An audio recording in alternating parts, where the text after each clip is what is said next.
What's up, everyone? Dalton Hopkins of Frontstretch.com, and flanked to my right here is the driver of the number 38 Boot Barn Ford Mustang for this weekend, Todd Gilliland. Todd, welcome back to Daytona. This is one of the more, let's say, anticipated races of the year. I mean, this is a race where any driver who hasn't made them way into the playoffs, regardless of where they are in the points, this is a chance for them to make it all right and get their way locked into the playoffs. Michael McDowell's in. He got that very popular win at Indianapolis. But you're having a good season, too. Talk about this weekend. How are you preparing for it? Yeah, I think we've prepared a lot this week. Just you have to take kind of some of your past experiences and kind of add them all up and watch film of what other people have done and just try and put all the positives together. So, but yeah, like you said, I think this is a really exciting weekend for NASCAR. Just having the playoff system, how close it is right there at the bubble, but like you said, how many drivers can just come out of nowhere and win and get in. So that's what we're hoping for this weekend, is that it's us that takes the win. We had a really good run here in the duel for the 500, almost won that thing, and then just kind of typical Daytona, got caught up in a wreck in the 500. So but yeah, I see no reason we can't go out here and really compete and put our best foot forward at a win. You mentioned the duels, and you did run well there because the Fords were once again fast here in February. They've been fast really all the Super Speedway races. Have you been talking to other Ford teams at all? They've been just so good. They've been on fire for the last few weeks, last month really. And does that give you any confidence knowing that you can work with those guys, know you can work with a guy like Michael who is locked into the playoffs? Yeah, absolutely. I think just having a teammate like Michael everywhere is really huge. The Ford deal is definitely huge. Just having teammates here, just through the manufacturer that we need to work with. But yeah, I think Michael, who's won the 500 here in the past, is definitely going to be a huge one to help on our side this weekend. Has there been any meetings with other Ford teams? Not with us, not yet, but that stuff kind of happens later into the week. But for right now, it's focused on qualifying here on Friday afternoon, and then we'll kind of see where everyone shakes out on Sunday or Saturday night. Gotcha. Yeah, Saturday night. Well, hopefully Saturday Yeah, night. true. This place has got a pretty bad track record, pun intended. But so I got good news and I got bad news for you. The bad news is you've only DNF'd here in the Cup Series. It's all ending in crashes. But the good news is that's a pretty low bar to beat, and it shouldn't be that difficult, right? You've got a pretty good way to get over that this weekend. How do you manage something like that going into a weekend like not just Daytona but Talladega, Atlanta? I mean, how do you prepare knowing that tomorrow night's race is probably going to be chaotic? Yeah, I think you just have to recognize that. I think that's the biggest thing is, we go into these races with hopes, kind of expectations to be up front and be contending for a win, right? There's other ways where, I'm sure we could finish these races by just riding around and, maybe get a good finish here and there, but at least for our team, that's not how we see our best chance to win. Our best chance to win is to race up front every single lap, try and get stage points, and ultimately try and win the race. So that's kind of our whole outlook on it, and win or go home trying. So that's pretty much our whole outlook this weekend. So I asked you a similar question back in Darlington earlier this year. You were already having a good year. You already had 3 top 10s, better than last year.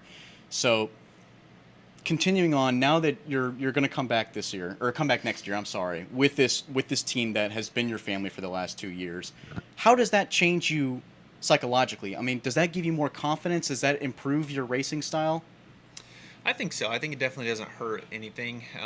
Definitely gives me more confidence, right? Just that, I can make maybe a little bit of a mistake here and there, which it still doesn't change a whole lot, right? Like, I'm still trying to do the best I can every single lap, but just pushing super hard for every little bit along the way. But yeah, I'm just more so excited, I think, for the future. I think what Michael's done, kind of the consistency on the 34 team, has been getting better and better every single year, and I think we can do that the same on the 38 team. So that's what I'm most excited about, is hopefully building something really special on our team, but most importantly, all of Front Row Motorsports. We've seen what Michael's done, and that's the level we need to be at. So I'm excited to try and get there. Can you compare yourself? I mean, your mentality this year compared to how you were last year? Yeah, I feel like I haven't. Right? I kind of, as a race car driver, you're just doing all you can every single week leading up to the race, and then every week while you're racing. But eventually that stuff changes based off the speed you have, kind of your experience. I think I can prepare much better now this year, just having gone through all the motions, kind of one full season. And then this year too, I feel like we've just had a lot of speed in our race cars. So yeah, I think that's the biggest thing. When you have speed, everything else is quite a bit easier. So, and finally, so we go into the playoffs. Let's say you don't make it for some reason, you get into the playoffs. What's the goal for the next 10 weeks? I mean, what's the goal for Todd Gilliland, knowing that he will be back next year? He's got a ride secure for 2024. Yeah, I think really the goal doesn't change. Every week we try and go out and put our best foot forward. Whether that's a win is, I guess, ultimately the goal every single week. Some weeks we probably have a better chance than others, but just put our best foot forward. I think there's no reason we can't compete. Top 20 every week, and then with a little bit of luck, pit strategy, just how these races go. Try and pounce there at the end. Top 15, top 10s. I think all that stuff just builds momentum.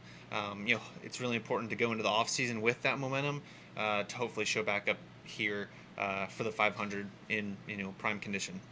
As a driver, what do you improve from now until next year? I mean, what do you need to work on?